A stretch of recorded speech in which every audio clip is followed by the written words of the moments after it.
Hello students, इस question में हम लोग को एक्सरसाइज 3.5 के बचे हुए क्वेश्चंस को सॉल्व करना है। क्वेश्चन नंबर 4 के कई पार्ट्स हैं। पहला पार्ट स्क्रीन पे है। A part of monthly hostel charges is fixed and remaining depends upon the number of days one has taken food in the mess.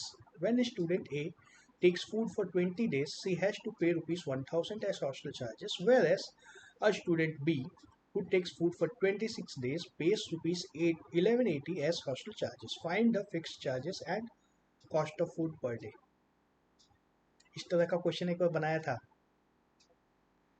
याद आ रहा है? टैक्सी में एक बात की थी हमने, कुछ फिक्स चार्ज था, कुछ पर किलोमीटर चार्ज था। एक क्वेश्चन लाइब्रेरी का भी बनाया था हमने, कुछ फिक्स्ड चार्ज था, कुछ पर किलोमीटर पर डे फाइन था। ध्यान आ रहा है? बहुत ही कॉमन क्वेश्चन होना चाहिए ना फिर तो ये। लेट क्या एज्यूम करना है? Fixed charge, monthly charge. Monthly charge बोलो या फिक्स चार्ज बोलो, एक ही बात है ये तो, जो कि चेंज नहीं हो सकता है। Monthly charge is equal to rupees X मान लो। Cost of food per day, late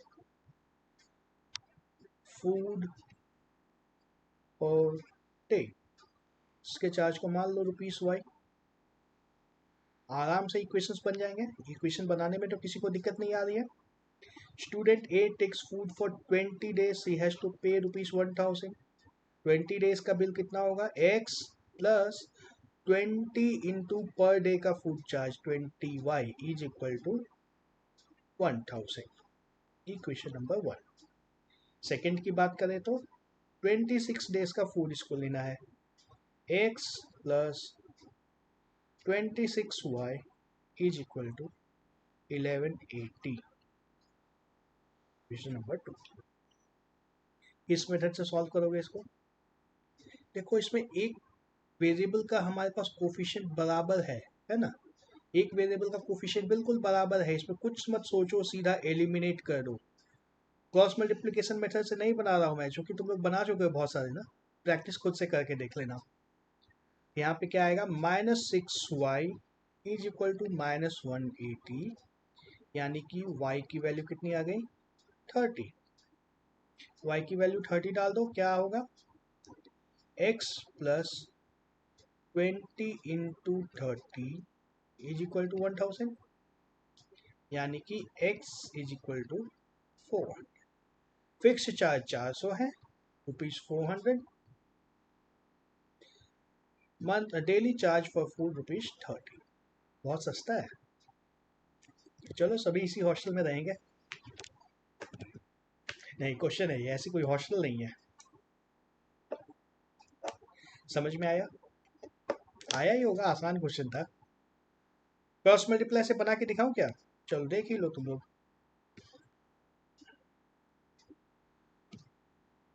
इसको रहने देते हैं, नीचे बनाता हूँ। क्रॉस मल्टीप्लाई के लिए इसको लेफ्ट में लाना होगा हमें। x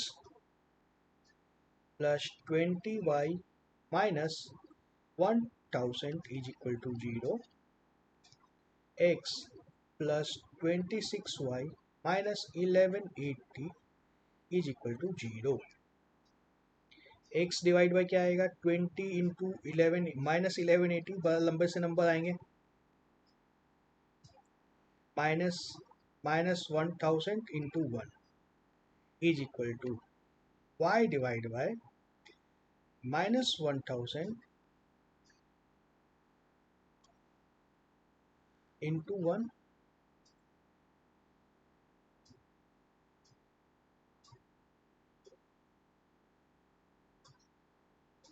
-1000 इंटू 26 आना था ना यहाँ पे, यही तो गलत हो रहा था। यहाँ पे -1000 into 1 minus 1180 into 1 is equal to 1 divide by 26 minus 20, क्या आएगा? x डिवाइड बाय 11 कितना आएगा? 00 तो आएगा ही,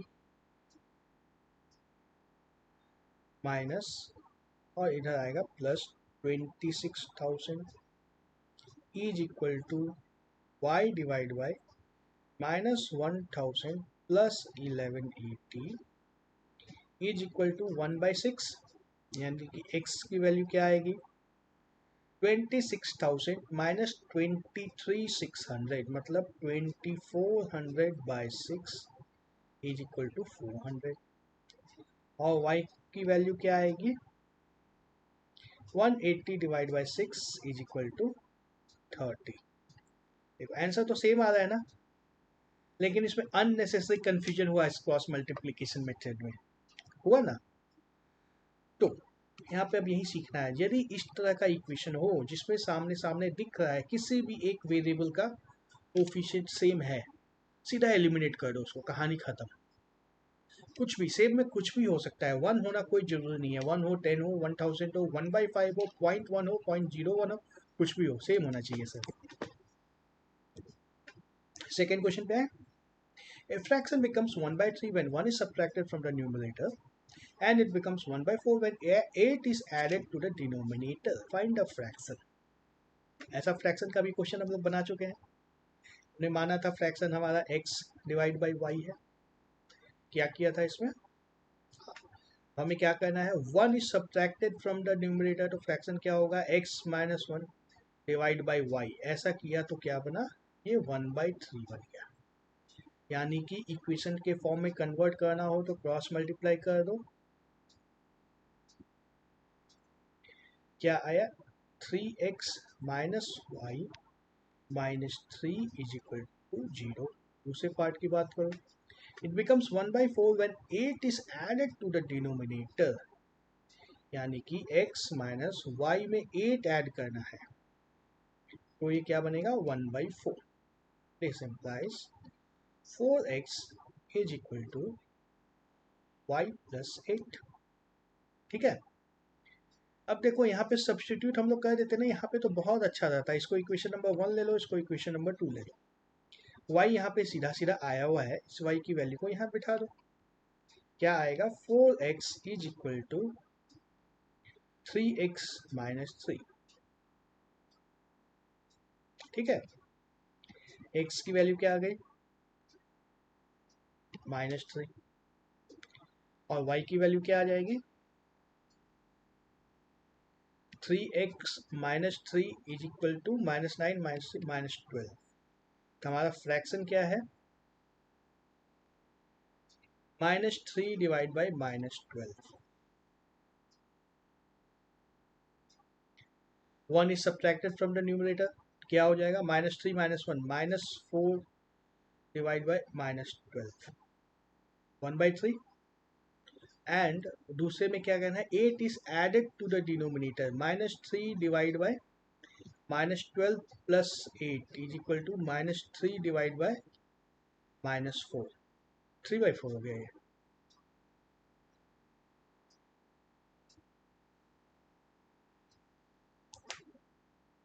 क्या गलत हुआ है दिख रहा है, ऐसी गलतियां होंगी एग्जाम में भी होंगी और फिर इसको सॉर्ट आउट भी करना होगा।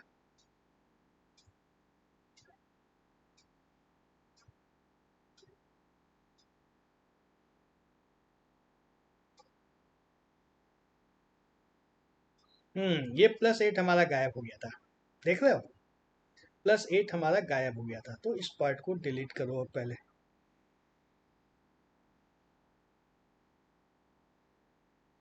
थ्री एक्स माइनस 3 प्लस 8, यहां से क्या आएगा x इज इक्वल टू 5 और y की वैल्यू निकाल दो, y is equal to 15 minus 3 12। ठीक है, चेक करना इसीलिए बहुत जरूरी है, चेक करोगे सारी गलतियां मिल जाएंगी और एग्जाम में ही बैठे बैठे गलत क्वेश्चन गलत का सही हो जाएगा क्वेश्चन। चलो अब चेक कर लिया जाए फिर से, क्या आता है हमारे पास 5 डिवाइड बाई 12 है, इसमें 1 is subtracted from the numerator, -1 करेंगे तो 4/12 इज इक्वल टू 1/3 हो जा रहा है, वेरीफाई हो गया। 5/12 plus 8. 8 is added to the denominator. 12 plus 8. 5/20 is equal to 1/4. हो गया, दोनों वेरीफाई हो गया. सिंपल क्वेश्चन था. Question 3. Yes scored 40 marks in a test, getting 3 marks for each right answer and losing 1 mark for each wrong answer. देखो अब different तरह का क्वेश्चन है, ट्रिकी क्वेश्चन है, समझना है इसको. एग्जाम में उसको 40 नंबर मिले हैं और जितने भी करेक्ट आंसर उसने दिए थे ना उसको इंटू 3 मिला है और जितने भी गलत क्वेश्चन थे उसमें -1 मिला है. नेगेटिव मार्किंग भी है.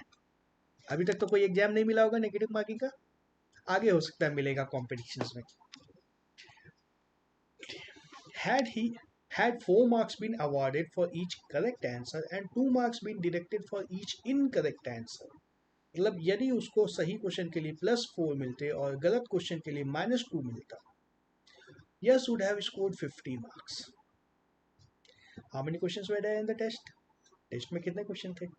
कैसे बनेगा ये? हमारे वेरिएबल कितने हैं यहाँ पे? वेरिएबल हमारे दो हैं, फिर से दो ही चाहिए ना हमें, दो वेरिएबल. चैप्टर का नाम जब लिखा है एक्स और वाई, दो वेरिएबल होने चाहिए. एक्स किसको मान ले? करेक्ट आंसर्स को. करेक्ट एक्स थे और रॉन्ग आंसर उसने वाई दिया. अब देखो बनेगा इक्वेशन. करेक्ट आंसर्स उसने एक्स दिए थे, रॉन्ग आंसर उसने वाई दिए थे, तो नंबर कितने मिले? 3x माइनस वाई नंबर मिले. ये किसके बराबर था? 40. Equation number 1. और अगर 4 नंबर मिलते उसको करेक्ट आंसर के और -2 नंबर मिलते रॉन्ग आंसर के, तो उसके पास कितने नंबर हो जाते? 50. ये इक्वेशन नंबर 2. ठीक है. इक्वेशन नंबर 2 को देखो 2 से डिवाइड कर दो, क्या आएगा? 2x minus Y is equal to 25. अब ये जो इक्वेशन नंबर 2 है ना, इसको 3 में इसको मिटा देता हूँ मैं. अब सब्ट्रैक्ट कर दो एक दूसरे को. देखो एक वेरिएबल हमारा सेम हो गया है, 2 वाई माइनस वाई सेम हो गया है, तो सब्ट्रैक्ट कर दो. x is equal to 15. x की वैल्यू 15 आ गई, तो इसी में डाल दो x की value 15. 30 minus Y is equal to 25, यानी कि y इज इक्वल टू 5. ठीक है. वेरीफाई कर लो. करेक्ट आंसर के उसको 3 नंबर मिले, +45 माइनस 5 40, और दूसरे केस में 4 नंबर करेक्ट के मिले, into 4 15 into 4 60 minus 5 into 2 10, 60 minus 10 50. दूसरे केस में 50 नंबर मिल रहा है. क्वेश्चन पूछा क्या गया था? How many questions were there in the test? कितने क्वेश्चन थे? आंसर हमारा क्या होगा? आंसर ना x है ना y है, हमारा आंसर है x प्लस वाई. एग्जाम में तो इतने पूरे क्वेश्चन थे ना, 20 क्वेश्चन थे. देख रहे हो? हमें निकालना है x और y अलग अलग पड़ा, लेकिन पूछा गया था x प्लस वाई. क्वेश्चन 4 पे आते हैं. Places A and B are 100 km apart on a highway. A car starts from A, another from B at the same time. If the cars travel in the same direction at different speeds, they meet in 5 hours. If they travel towards each other, they meet in 1 hour. What are the speeds of 2 cars? बड़ा मजेदार सवाल है. दो जगह question अब समझना पहले. ये क्वेश्चन समझोगे नहीं तो नहीं बनेगा. दो जगह हमें दी हुई है, A और B. दोनों जगह से 2 कार चलती है. एक कार मान लो यहाँ पर है, एक कार यहाँ पर. ठीक है. दोनों जगह का दूरी 100 किलोमीटर दिया हुआ है हमें. ठीक है. If the cars travel in the same direction at different speeds, अगर दोनों कार एक ही तरफ जाती है, यह भी इधर जा रही है और यह कार भी इधर जा रही है. मैंने कार नहीं बनाई है, गोले को ही कार मान लो, ड्राइंग इतनी अच्छी नहीं है मेरी. दोनों सेम डायरेक्शन में जा रही है, तो कब कैच करेंगे? कब कैच करेंगे? चलो पहली कार की स्पीड को x मान लेते हैं हम लोग, और दूसरी कार की स्पीड को y मान लेते हैं. कैच तभी होगा जब x is greater than y, है ना. x जब y से बड़ा होगा तभी तो कैच कर पाएंगे. अब मान लो टी टाइम के बाद कैच कर लेती हैं, टी टाइम के बाद दोनों कार मिल जाती है, तो टी टाइम के बाद क्या हुआ होगा, ये एक्स जो कार है ना, ये यहाँ देखो पेंसिल से स्केल से ड्रॉप हो गया, एक्स जो कार है वो चल करके यहाँ तक आई होगी, और जो वाई है ना ये यहाँ से स्टार्ट होकर के यहाँ तक आई होगी, ऐसा ही कुछ हुआ होगा। तो x ने डिस्टेंस ट्रैवल किया और y ने जो डिस्टेंस ट्रैवल किया, दोनों का डिफरेंस अगर ले लेंगे हम लोग तो क्या आएगा हमारे पास, ये डिस्टेंस आएगा, a से b का डिस्टेंस आएगा, दोनों का डिफरेंस अगर ले लेते हैं हम लोग तो यही डिस्टेंस आएगा ना। तो यहाँ से अब इक्वेशन हमें बनाना है, यहाँ से स्टार्ट करना है। इक्वेशन क्या होगा, पहली कार ने कितनी दूरी तय की, x की स्पीड थी, टाइम t लगा, दूसरी कार ने कितनी दूरी तय की, y का स्पीड था, टाइम t था, और दोनों का डिफरेंस जो है हमें 100 दिया हुआ है, पहला इक्वेशन। ओ time t is equal to 5 हमें दिया हुआ है, तो 5 से मल्टीप्लाई कर देते हैं ना, 5x minus 5y is equal to 100, 20 से डिवाइड ही कर दो तो x minus Y is equal to 20 आ जाएगा, इक्वेशन नंबर 1। दूसरे केस में अब क्या हो रहा है इसको भी समझो, दूसरे केस में जो हो रहा है ना, ग्रीन कलर से बनाता हूँ, कार हमारी एक यहाँ पे बनाते, पहली कार यहीं पे थी, दूसरी कार यहाँ पे थी, और दोनों एक दूसरे की तरफ चलती है, ये इधर चली है और यह इधर चली है, ठीक है। थोड़ा ज़्यादा दूर चलाते हैं इसको, इसको मान लो यहाँ तक आ गई है, तभी तो मिलेगा। और कितनी देर में मिलन हो रहा है दोनों का, 1 घंटे बाद, 1 आवर हो रहा है ना। पहली कार कितनी दूर गई होगी 1 घंटे में, x किलोमीटर, दूसरी कार कितनी दूर गई होगी, y किलोमीटर, और ये टोटल दूरी कितनी हुई, x plus Y, x plus Y is equal to 100, equation number 2, ठीक है। और हमने बहुत बार बात की है, जब x plus Y X minus Y दिया हो, दोनों को सीधा सीधा ऐड करो, x plus Y 20, x minus Y 20, x plus Y is equal to 100, दोनों को ऐड कर देंगे तो x इज इक्वल टू 60 और y की वैल्यू आ जाएगी 40, बन गया। वेरीफाई कर लेना तुम, सही आया answer. Question number 5, the area of a rectangle gets reduced by 9 square units if its length is reduced by 5 units and breadth is increased by 3 units. If we increase the length by 3 units and the breadth by 2 units, the area increases by 67 square units. Find the dimensions of the rectangle. फिर से एक अलग तरीके का सवाल आ गया है। देखो क्वेश्चन को समझो, पहले हमें एक रेक्टेंगल दी हुई है, सबसे पहले तो एक रेक्टेंगल बना देता हूं मैं। मान लो ये रेक्टेंगल थी हमारे पास, इसका लेंथ और ब्रेथ चाहिए, लेंथ को मान लिया मैंने L और ब्रेथ को मान लिया B। ये एक रेक्टेंगल थी। अब हमें क्या दिया है, length is reduced by 5 units, breadth is increased by 3 units, मतलब लेंथ को थोड़ा सा छोटा कर दिया, ब्रेथ को थोड़ा सा ज्यादा कर दिया, तो लेंथ को मान लो यहाँ तक छोटा कर देते हैं और ब्रेथ को बढ़ा देना है, तो मान लो यह रेक्टेंगल बन जाता है, ये रेड वाला हुआ।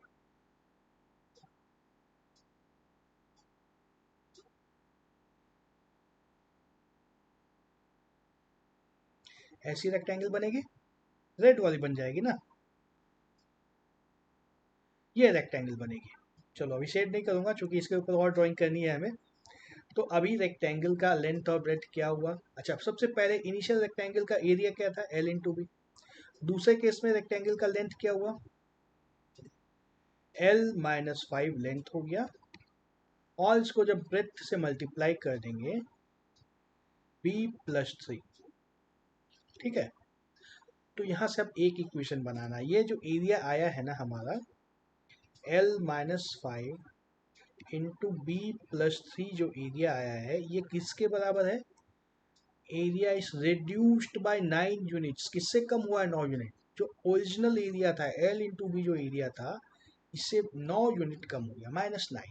अब इसको ब्रैकेट को खोलो, देखो इक्वेशन हमारे पास बनेगा L into B -5b plus 3b -15 is equal to L into B -9। तो एल बी कैंसिल हो गया, क्या बच गया है हमारे पास, 3L था ये, 3L -5b is equal to 6। ये पहला इक्वेशन आया। दूसरा इक्वेशन के लिए देखो, ग्रीन कलर से फिर से मैं रेक्टेंगल बनाता हूँ। इस बार हमें क्या दिया है, length increase the length bye 3 units. अच्छा ग्रीन तो थी पहले से, येलो से बनाते हैं। तो लेंथ को थोड़ा सा बढ़ाना है, यहाँ से जो है ना, यहाँ से बढ़ करके लेंथ यहाँ तक आ गया यूँ। And breadth by 2 units, breadth भी बढ़ गई है, तो यहाँ से नहीं बढ़ेगी, यहाँ से बढ़ेगी, यहाँ से बढ़ करके यहाँ पर ब्रेथ आ गई। तो नई रेक्टेंगल हमारी कैसी बनी, यह बन गई इस तरह की। दोनों में कुछ कुछ बढ़ोतरी हुई है, लेंथ भी कुछ बढ़ा है, ब्रेथ भी कुछ बढ़ा है। अब क्या होगा, हमारा नया एरिया क्या होगा, L plus 3 multiplied by B plus 2। ये किसके बराबर है, एल बी प्लस 67, 67 यूनिट्स बढ़ जाता है। तो क्या बनेगा हमारा equation, L B plus 3b plus 2L plus 6 is equal to L B plus 67। L B फिर से कैंसिल होता है, 2L plus 3b, 2L plus 3b is equal to 61। दूसरा इक्वेशन है, दो इक्वेशन आ गए। चलो इसको अब हम लोग क्रॉस मल्टीप्लाई से सॉल्व कर देते हैं। क्या करना है, 3L minus 5b minus 6 is equal to 0, इस फॉर्म में लाना है। और दूसरे में क्या है, 2L plus 3b minus 61 is equal to 0। अब क्या आएगा इक्वेशन हमारा, L divide by B2 B1C2 -5 into -61, 305 minus B2C1 6 3 18 plus हो जाएगा ये, is equal to B divide by C1A2 -12 minus C2A1 61 into 3 -183, और ये प्लस हो जाएगा 1 divide by 3 3 9 plus 10। L divide by 323 is equal to B divide by 171 is equal to 1/19। L क्या आएगा, 323 divide by 19 is equal to 1, क्या क्या आएगा 113, नहीं कितना आ रहा है 17।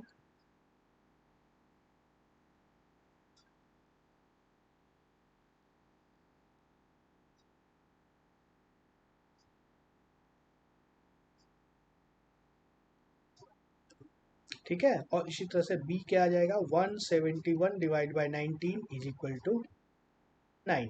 L 17 आया, B 9 आया, चेक कर लो। L is equal to 17, B is equal to 9, original area कितना होगा 160 153। अब लेंथ को 5 से कम करना है, 12 इंटू ब्रेथ को 3 से बढ़ाना है, 12 इज इक्वल टू 144, 9 यूनिट कम हो गया। दूसरे केस में क्या करना है, लेंथ को 3 बढ़ा देना है, 20 हो जाएगा, दिख नहीं रहा है, 20 इंटू ब्रेथ को कितना बढ़ाना है 2, 11, 20 इंटू 11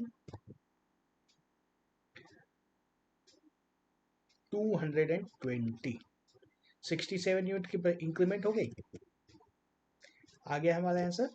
चलो ये एक्सरसाइज खत्म होता है, नेक्स्ट वीडियो में आगे की बातें करेंगे हम लोग।